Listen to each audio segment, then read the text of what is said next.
Hello, and welcome back to Readapted, where we take a work and explore why we keep telling the same story over and over and over. I'm your host, Chris Pepper Hambrick.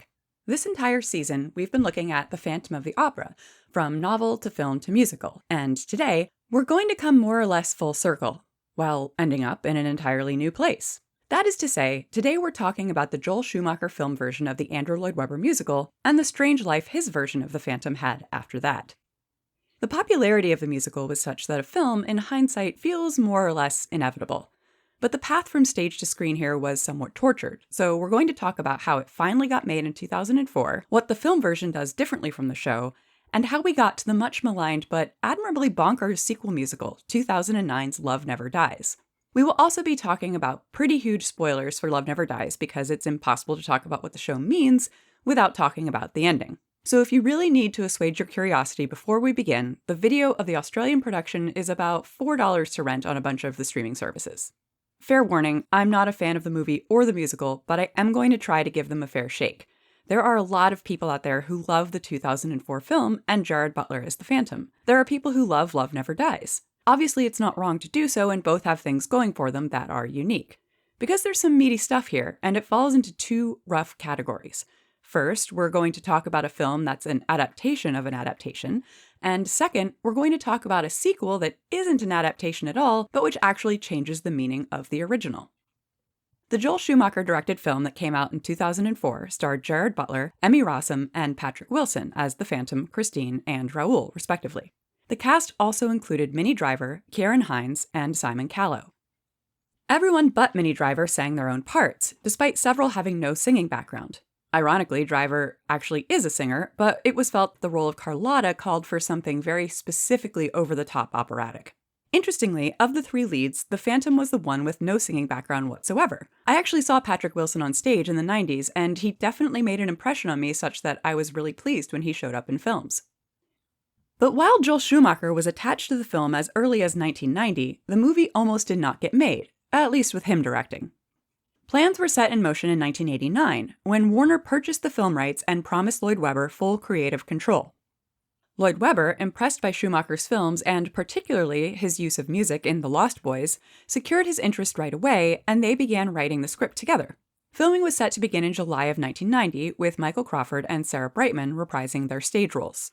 Then things began to fall apart. The filming got pushed back, and then pushed back again when Brightman's and Lloyd Webber's marriage broke up, though some reports at the time maintained she would stay in the role.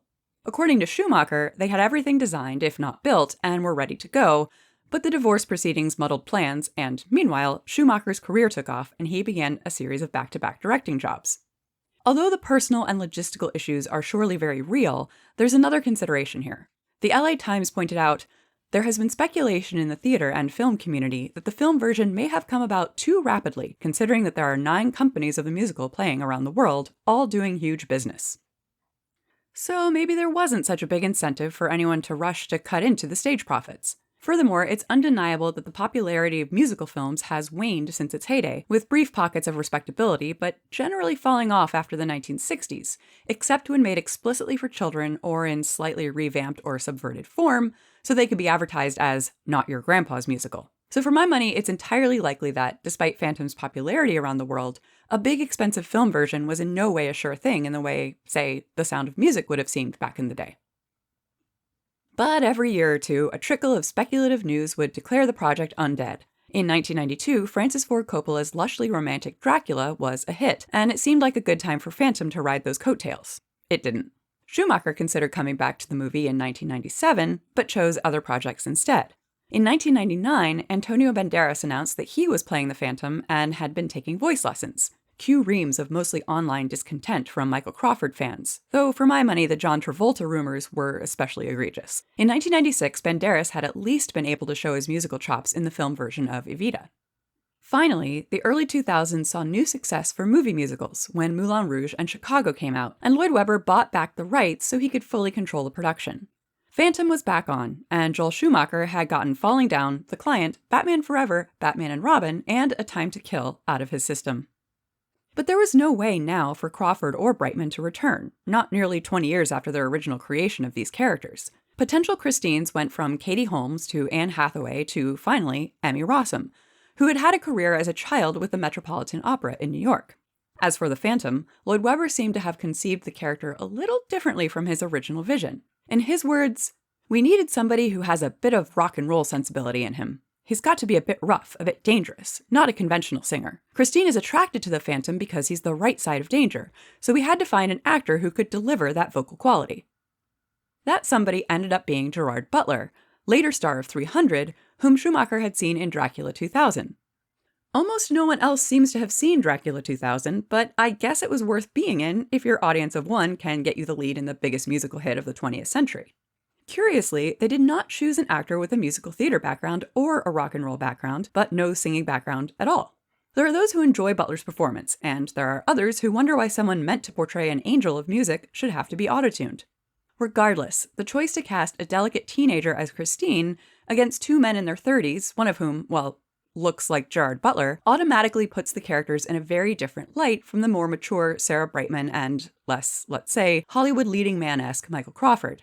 Ironically, Lloyd Webber later complained that Schumacher had made a mistake in casting Butler, not because he was too handsome or couldn't sing, but because he was, quote, too young, and the whole point of the Phantom is he needs to be quite a bit older than Christine. How much more of an age gap than 17 years it needed to be for him, I'm unclear on. But before I get into more detail, let's look at the plot of this film and how it differs, and doesn't, from the stage version. We open in 1919 at the Opera House with an auction in grainy black and white with Old Man Raoul and a weirdly not as much older Madame Giry. The opera is musty and cobweb-ridden, clearly disused for some time. As the chandelier rises, the film turns color and the ruined auditorium is whooshed into its former glory, the grime and dust lifted away as we go back in time to 1870. The best part of that being that the Opera Garnier wasn't even completed until 1875, but who knows. Soon-to-be manager Firmin arrives at the opera, where he and partner André are about to take over with the help of their patron Raoul, who is a full count in this version. Around this time, Madame Carlotta refuses to go on, after having been tormented by the opera ghost for 3 years, at which point Madame Giry, not Meg, suggests Christine Daae has been improving greatly. Christine is a success, and in the Opera House chapel, confides in Meg Giry that she's been visited by the Angel of Music. The flashbacks we see imply that her father has been dead for some time, and she's been living at the opera or something since she was a child, and the angel has been speaking to her going way back. Raoul visits her dressing room, and she also confides in him. Neither Meg nor Raoul really believe her, but after they're done, the Phantom appears in her mirror and leads her down a corridor of wall sconces shaped like human arms, on a horse, and then over a lake complete with waterproof candles to his extremely well-lit lair. As in the play, Christine faints upon seeing the mannequin in the wedding dress and later removes the Phantom's mask. Meanwhile, Meg has discovered the opening in the mirror and explores the corridor, now definitely not lit by arm sconces. It's unclear to me which bits of Christine's journey are meant to be real, since Meg sees the corridor as dusty and unlit, but are we meant to assume the same about the horse and the candles rising from the lake? Meg is startled by some rats and flees to where the ballet girls are listening to Joseph Bouquet talk about his encounter with the ghost. We cut to the 1919 time period, where Raoul nods to Madame Giry in recognition and drives away. The Phantom returns Christine to the surface and demands she be given the lead in Il Muto. The managers, Raoul and Carlotta, all meet to argue about these demands. Ultimately, the managers refuse to replace Carlotta, but during the performance, the Phantom replaces Carlotta's throat spray with one that makes her lose her voice. He then runs into Joseph Bouquet while he's lurking around backstage, who sees him and thus must be chased down and hanged. Christine and Raoul run up to the roof to profess their love to one another, not realizing they're being overheard by the Phantom. Cut again to the present day, where Raoul is looking at some tasteful Swarovski product placement. That sounds flippant, but that is literally all the scene is. He looks at some jewelry through a window and remembers Christine. 3 months pass, and there's a masked ball, where Christine and Raoul are excited about being secretly engaged. The Phantom arrives at the ball to deliver his opera score for Don Juan Triumphant, and finds out about the secret engagement because it includes a not-so-secret ring. He steals the ring, and Raoul follows him down a trapdoor into a mirrored room, like the torture chamber from the book, but without any explanation. He tilts at funhouse images of the Phantom until he's rescued by Madame Giry. She takes Raoul to her room and gives him some exposition about the Phantom's horrible childhood as a sideshow freak. After watching him murder his captor, she had rescued the would-be Phantom and hid him at the opera. Cut to present-day Raoul, who is still just riding in a car. The next day, Christine goes to her father's still enormous grave, where the Phantom and Raoul have a sword fight over her, which Raoul wins but doesn't press his advantage because Christine asks him not to. He and Christine run off. Raoul and the managers plan to catch the Phantom by using Christine as a lure. When the Phantom kills Piangi and shows up in the lead tenor's place in the Don Juan performance, Raoul watches teary-eyed and jealous as Christine does exactly what he's asked of her and tempts the Phantom out of hiding. She removes his mask on stage, he grabs her, sends the chandelier crashing to the stage instead of straight down for some reason, and sets the theater on fire. Madame Giry and Raoul follow, and Meg rounds up a posse using the secret entrance that she had found previously. Christine, forced to wear the wedding dress, pleads with the Phantom until Raoul shows up. The Phantom threatens Raoul, Christine kisses the Phantom, and he lets them go before crying over his music box, smashing all his mirrors, and escaping. In the present day, old Raoul visits Christine's grave and puts the music box on it. While there, he notices the Phantom's signature, a red rose with a black ribbon on it. I go into this level of detail to try to get at how exactly it's been adapted from the stage show. Of course, the creators claimed the movie was not meant to be a recreation of the musical, though it does have an extremely devoted following who often decry any deviation from the original staging or costumes. For this film, Anthony D.G. Pratt was the designer and went back to the original Opera Garnier in Paris, as well as the paintings of Edgar Degas, John Singer Sargent, Gustave Caillebotte, the Pre-Raphaelite Brotherhood, and Dante Gabriel Rossetti. This, in my watching anyway, makes for a very different experience than the dark, velvety production design of Maria Bjornsson and lighting designer Andrew Bridge. The whole film feels lighter to me, both in terms of aesthetics and mood. Gerard Butler's Phantom, too, is a very different creature. Despite being twice Rossum's age, he comes across as still very young. Hogel's point, quoted in previous episodes, and which we'll come back to again later, about Lloyd Webber's Phantom representing a sort of arrested development, is enhanced here with the revelation that he's been underground since childhood. It's further underlined by the fact that this Phantom has a sort of model stage with dolls he moves around, which is a fine hobby to have, but may be interpreted to indicate both his desire for control and a certain form of arrested development, depending on how you read it. Making the Phantom not only a man in the prime of his life, who has essentially had no previous life before the opera basement, but one who is probably the least disfigured of any of the Phantoms we've seen except Julian Sands, makes him a very different figure from the version that has seen the world, been wronged by it, and retreated into solitude. Certainly I'm not discounting the clear trauma he would have suffered as a child in a sideshow, or having lived a life largely isolated and shunned. But it offers yet another version of this figure, no longer psychologically damaged, but worldly, and now far more naive and, by implication, without the violent past that the musical did not include but did not negate. In many versions, including the stage play, the Phantom seems to have some command of tricks like ventriloquism and some kind of pyromancy. Far from being a fearful assassin, the film version needs to use a throat spray on Carlotta and loses a sword fight to Raoul and only gets away because Raoul just lets him. All of this is to say, Butler's Phantom is a lot less otherworldly, a lot less, shall we say, ghosty than we've been used to. So, other than plot and character, what's new? One way in which the film takes advantage of the medium shift from the stage is that it can use the camera to create connections and juxtapositions the staged version cannot. With simply a pan or a montage, a camera can suggest contrasts and comparisons simply by moving from one image to another. In addition, the camera becomes your eye. On stage, what you see is carefully controlled, but you are not forced to look at or focus in on any one thing. Thus, the decisions made by a director and a cinematographer in adapting a play to a film are far more consequential than the experience of watching the film might suggest. For example, Lloyd Webber and Schumacher both said that they'd attempted to create more of an upstairs-downstairs feeling with shots that explore the backstage versus front of house. There are a lot of shots juxtaposing the two worlds, but what they essentially manage to contrast is pretty rich people with dirty poor people, so I guess the message is poor people are rowdy and unclean? Sadly, in most cases, Schumacher more or less fails to make decisions that either A, put the tone of the film into a magical fantasy zone with a sort of heightened emotional reality, or B, set Phantom firmly in an interesting, gritty realism. Either would have taken the stage play and used the medium of film to consciously create something new and different. As it is, they double down on the things in the stage play that don't make a whole lot of sense, trying to force more mileage out of devices that are only there because they originated with the live production, such as the prologue flashback setup with the chandelier, which I will go into in more detail in a moment. I don't want to recreate or plagiarize Lindsay Ellis, but part of her argument in her fantastic video essay, Joel Schumacher's Phantom of the Opera, available on YouTube, is that by attempting to be both Moulin Rouge and Chicago, Phantom bungles both and becomes neither. Stage version producer Cameron McIntosh said later, quote, "I would have wanted to do the film differently. This new version, which we've done, a touring production with reimagined staging, is dangerous and gritty. It combines the world of upstage and the layer below. You see two different worlds. That would have been my approach to the film.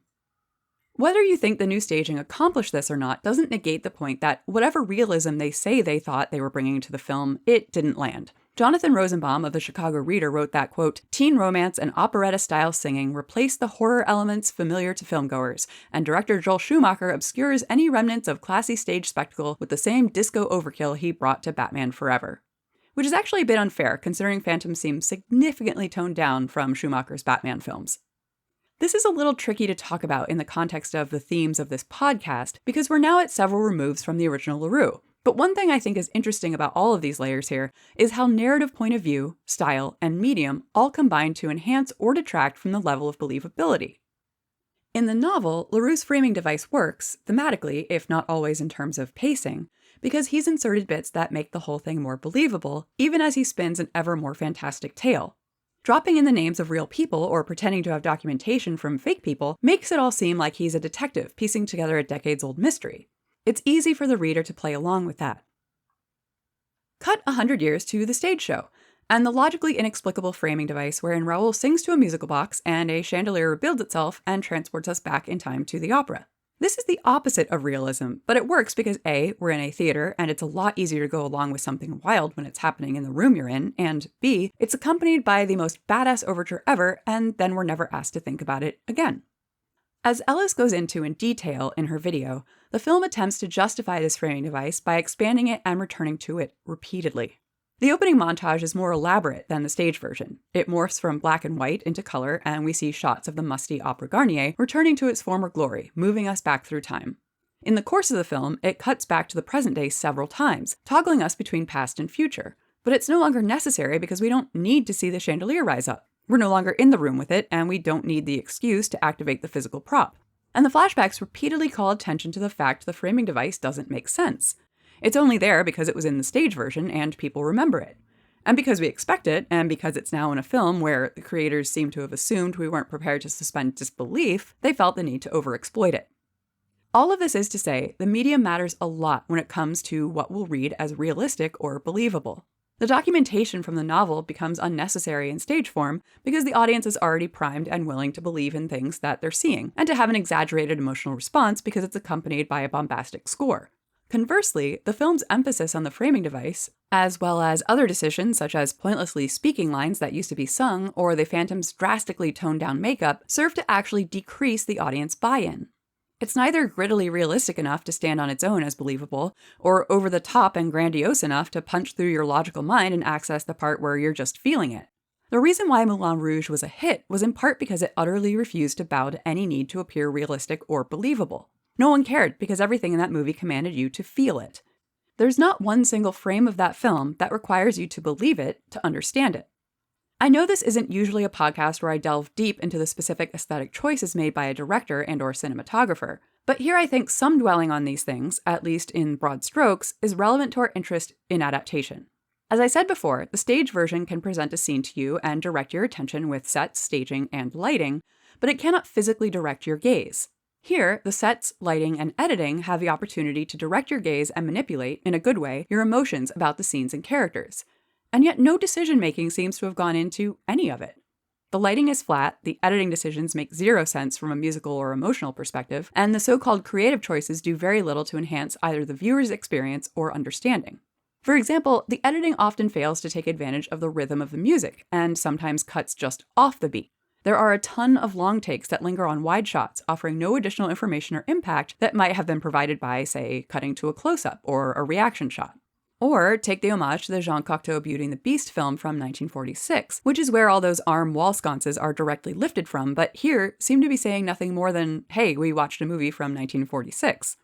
In the original, they're part of the magical surrealism of the entire style of the film. But in this movie, where nothing else really fits that style, they seem out of place and only there to reference the other film, much as the horse appears out of nowhere because it happened in the Lon Chaney movie. Maybe there is a better movie here, but I don't think that movie could have involved Lloyd Webber or Joel Schumacher. Now, those of you who love this film are probably justifiably upset with me right now if you're even still listening, and I get it. The fact this film works for lots of people is testament to the skill of the performers involved and the enduring popularity of this story. Rossum, Butler, and Wilson are all good and charismatic performers, and the side roles are filled with great actors, especially Minnie Driver's Carlotta. It's lush and pretty, and it sells a romantic fantasy that is very appealing. Gerard Butler is very attractive and combines physical prettiness with a very raw singing voice. Unlike on stage, the opera setting and the underground layer can be fully realized and reveled in. On top of this, it's genuinely a great thing to have any filmed version of an ephemeral stage show. It's interesting to note here, speaking of these preferences and my own biases, that the version of a story we see as correct is often the first one we see, or at least we judge all the others by that standard. So I think a lot of the furor you see both for and against the film version, still ongoing 20 years later if you visit Phantom-centric online spaces, can be traced back to one's own origins as a fan. We do the same for, say, covers of songs. These formative experiences can fix a work in our minds in a certain way, which is neither right or wrong, but just how the brain works. This is not always the case, of course. My opinion on the best Sherlock Holmes has fluctuated, and my favorite Phantom version has as well. But it's interesting to think about how our reactions to variations on a theme often flow from how we were introduced to the story initially. To the point where I have encountered Phantom fans who are genuinely befuddled when I mention that the Phantom has a name or that he's a murderer. Two things which, to be fair, are not really relevant to the text of the film. Honestly, I could do a whole other podcast about the perils of being in fandoms with multiple versions of canon, but I will restrain myself. Besides, we're about to get to the part where Andrew Lloyd Webber decides to further complicate everything all by himself. In the end, the film didn't fare too well with critics, but made about twice its budget, and has a devoted following of fans who, in their turn, have kept the flame alive and possibly discovered other musicals or other versions of the story through their exposure to Gerard Butler. None of which actually explains why, in 2010, a musical sequel to the original stage show was produced. I can't think of any other musical sequels that aren't parodies, though Google tells me there's a sequel to Annie called Annie Warbucks. There are, of course, tons of film sequel musicals, but those are mostly of jukebox musicals that were Hollywood constructs to begin with. So, in 1999, a writer of popular political thrillers, Frederick Forsyth, who happened to be a friend of Andrew Lloyd Webber's, published a novel called The Phantom of Manhattan. Over dinner one night, Lloyd Webber had gotten to musing about what happened to the main character after the musical, implying, first of all, that contrary to my assumption, he hadn't died. And Forsyth, who was looking for a way out of thrillers, thought, quote, "Could I actually write about the human heart?" Listener, I have an answer for that, but I don't want to be too harsh. But I will say that there is a lot about this novel that irritates me to this day. This is, in fact, the book that launched my own fan fiction career, if you can call it that. Not because I don't like the story itself, though we'll get to that in a bit, but relevant to the meta-narrative I'm telling in this podcast, Forsyth does a lot of things with this novel that, in my view, are in bad faith.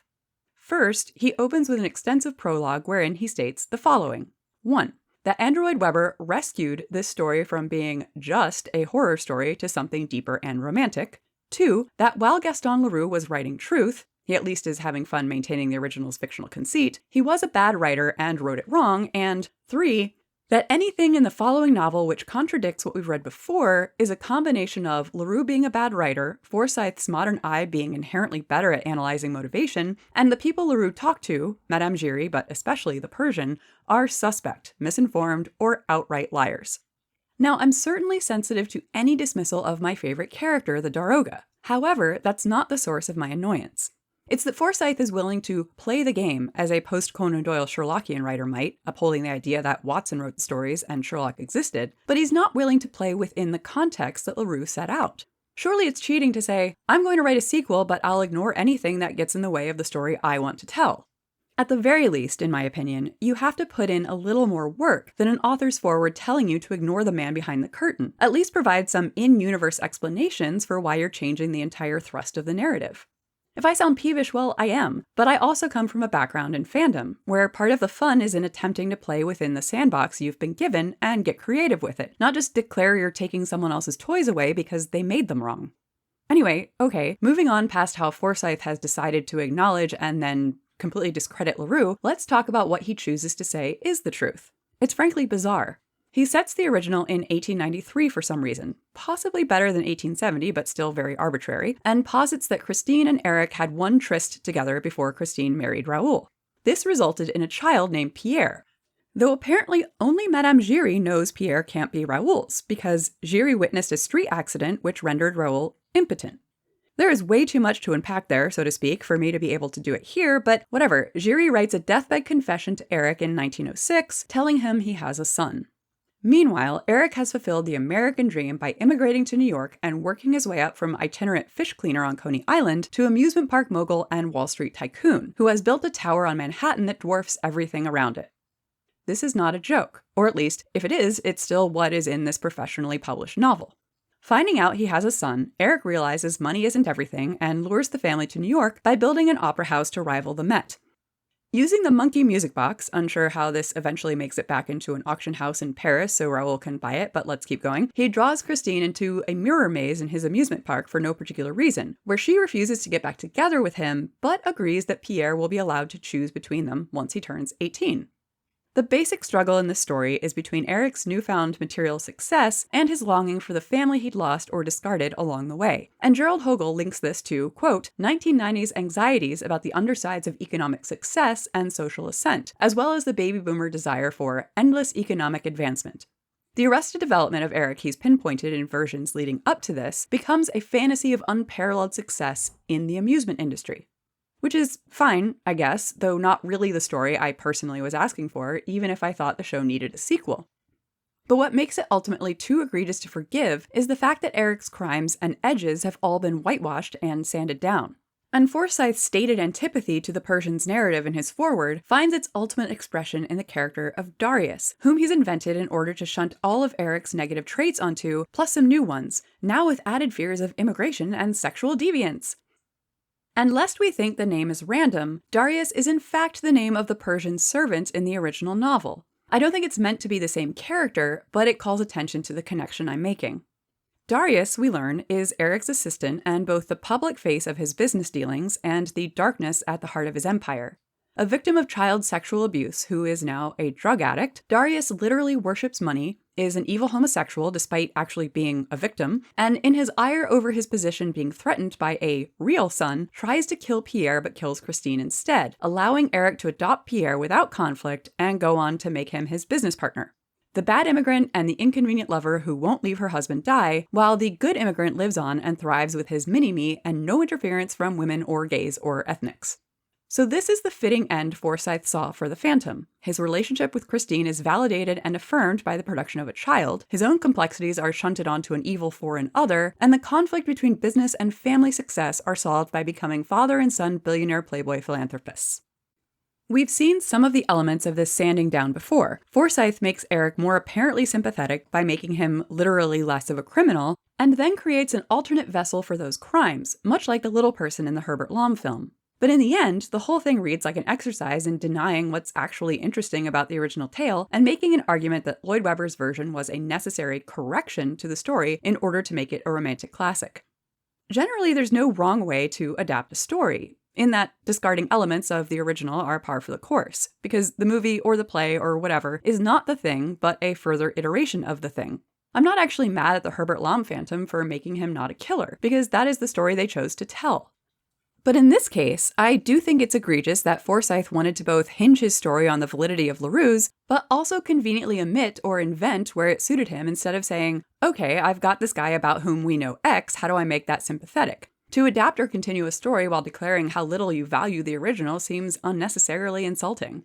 And where to even start with Darius, who is a foreigner and a victim of child sexual abuse, and thus a fitting repository for all the bits of LaRue's Eric, and let's not mince words, Forsyth's own hyper-capitalist hero, that he doesn't want to have to reconcile himself with. All of this might have ended in a forgettable novel and my fanfiction.net account, but for some reason in 2006, Lloyd Webber picked this idea back up and got in touch with Ben Elton, who wrote for, wait for it, The Young Ones and Blackadder. Elton discarded the newly created characters and added some of the old ones, but kept the bits about the kid and Coney Island. Glenn Slater was then tapped to write the actual libretto, which initially to them, quote, sounded like a terrible idea.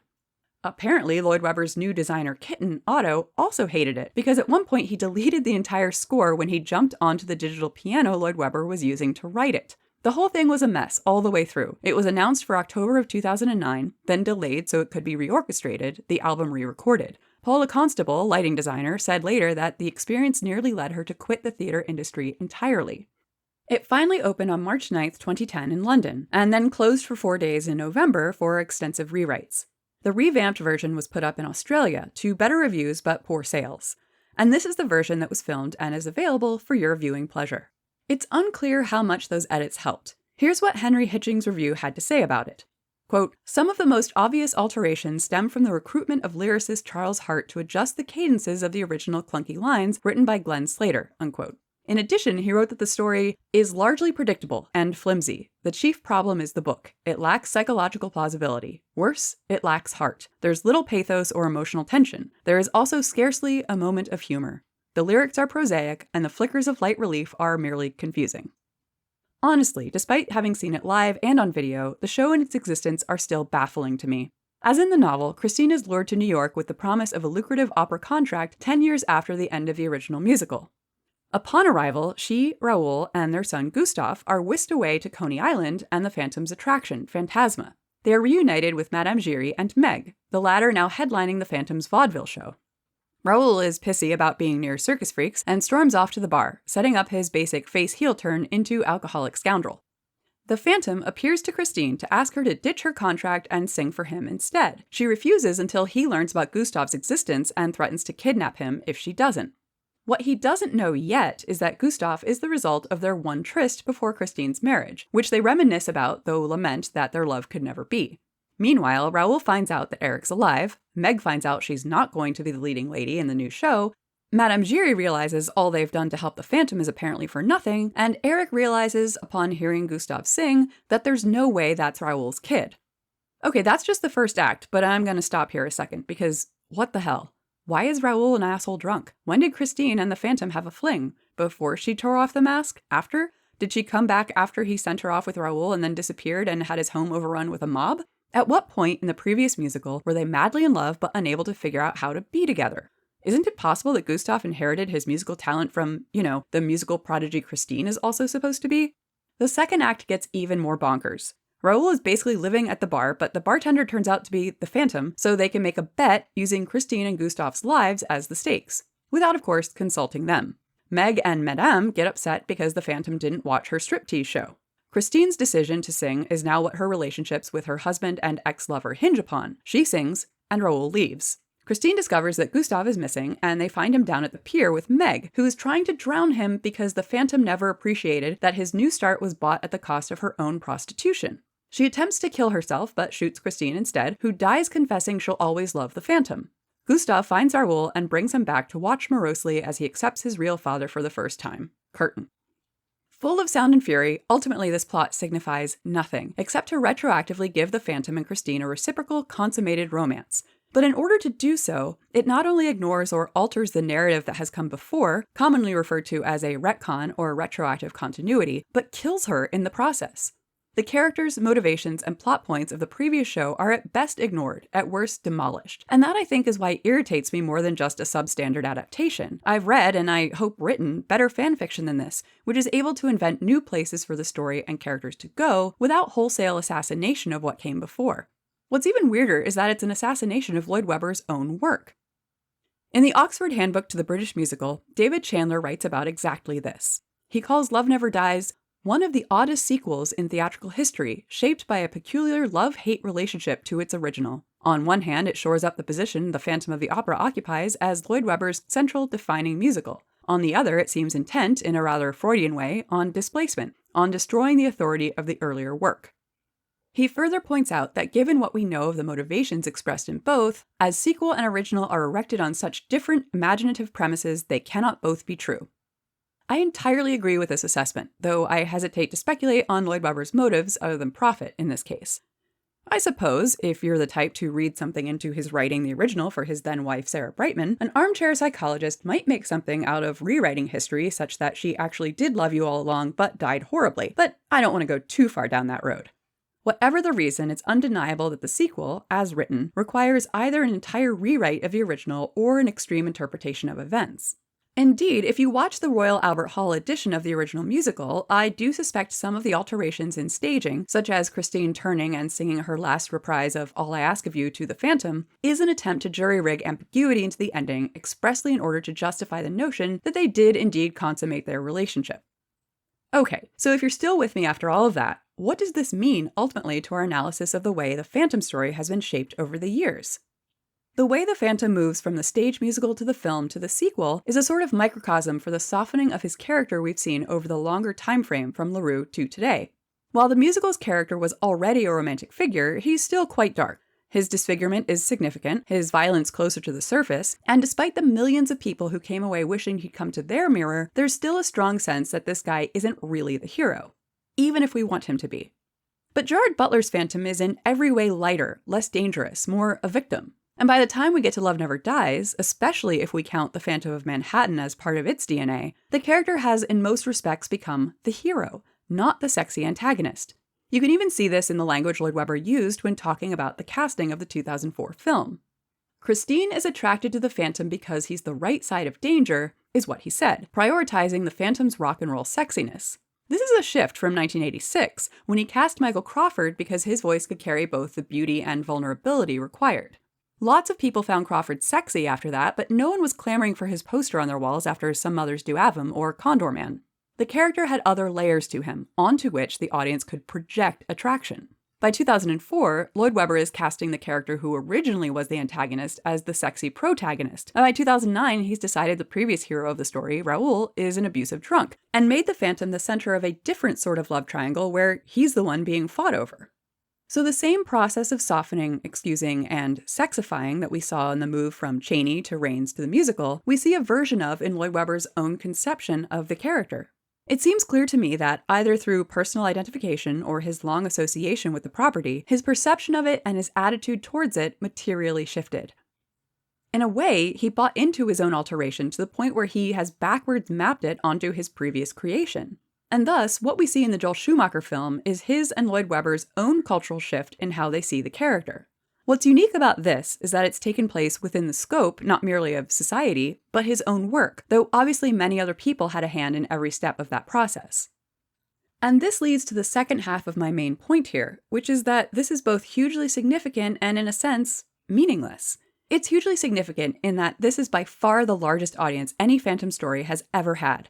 Not so much Love Never Dies, which, well, kind of died at the box office, but the musical and the 2004 film will continue to be seen by vastly more people than we'll ever hear of most of the other versions, probably put together.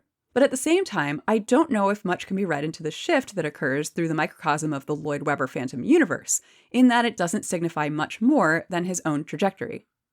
At heart, I think the transition of the character from the stage version to Gerard Butler says most about the way the musical itself altered our relationship to the Phantom. Lloyd Webber was the one who initially opened the door to Eric becoming a sex symbol. In the intervening years, that idea took root, resulting in the portrayal of the barely disfigured V-necked butler. But that says a lot more about how the musical itself altered the conversation, rather than society's movements, as previously discussed in other episodes. It's a recursive development, depending on itself rather than an external change in the culture. Or rather, the musical itself might be the main driver of that cultural change, at least where the Phantom himself is concerned. And that is where I will leave you for now. In the next and final episode of this season, we'll look back at the whole arc of this story's life and speculate about what it says about us and what might be in store for the future of the Phantom and our cultural imagination. Until then, thank you for listening to Readapted. This show was written and produced by me, Chris Pepper Hambrick. If you like the show, please rate and review and tell your friends. And if you want to keep the conversation going, please feel free to contact me at readaptedpodcast on Gmail, Facebook, or Instagram, or readaptedpod on Twitter with comments, questions, and suggestions. Transcripts and sources are available on my website, readaptedpodcast.com. Until next time, look with your heart and not with your eyes. See you then.